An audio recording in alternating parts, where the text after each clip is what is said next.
Hi friends, ഇന്നീ വന്നിട്ടുള്ളത് കുടപ്പുളിയായിട്ടാണ് കേട്ടോ. അപ്പോൾ കുടപ്പുളിയാണ് നമുക്ക് ഇഞ്ചമ്പുളി ഉണ്ടാക്കിയാലോ.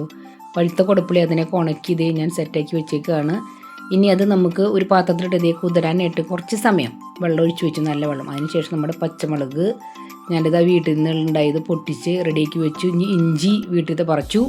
അതുപോലെ തന്നെ സബോള വീട്ടിലത്തെ അല്ല കേട്ടോ, സബോള നമ്മൾ അരിഞ്ഞു വെച്ചു. അതിന് ശേഷം അത് കുക്കറിലിട്ടിട്ട് നമ്മൾ വിസിലടിക്കുകയാണത്. അതിന് ഇത്തിരി ഉപ്പും ഇത്തിരി മഞ്ഞൾപ്പൊടി ഇട്ട് വിസിലടിച്ചത് നമ്മൾ ചൂടാറും വെച്ചത് അത് മിക്സിയിൽ അടിച്ചെടുക്കുകയാണ്.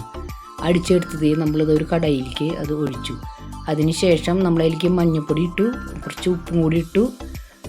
അതിന് ശേഷം നമ്മൾ അതിലേക്ക് ഇഞ്ചി നമ്മൾ അരിഞ്ഞു വെച്ചിട്ടുണ്ടായിരുന്നു. അപ്പോൾ അതും പിന്നെ പച്ചമുളകും പിന്നെ സബോളയും നമ്മൾ അരിഞ്ഞിട്ടുണ്ടായിരുന്നു, അതും കൂടെ അതിലേക്ക് ഇട്ട് കൊടുത്തു.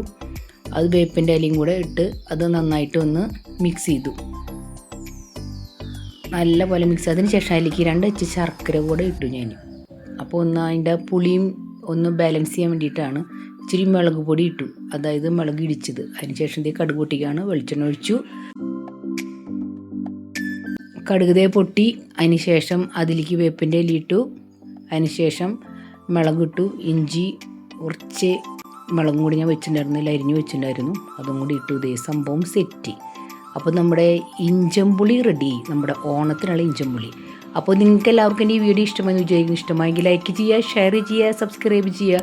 അടുത്തൊരു കിടിലൻ വീഡിയോ ആയിട്ട് ഞാൻ വീണ്ടും വരുന്നതായിരിക്കും. അപ്പോൾ എല്ലാവർക്കും ഹാപ്പി ഓണം. Thank you.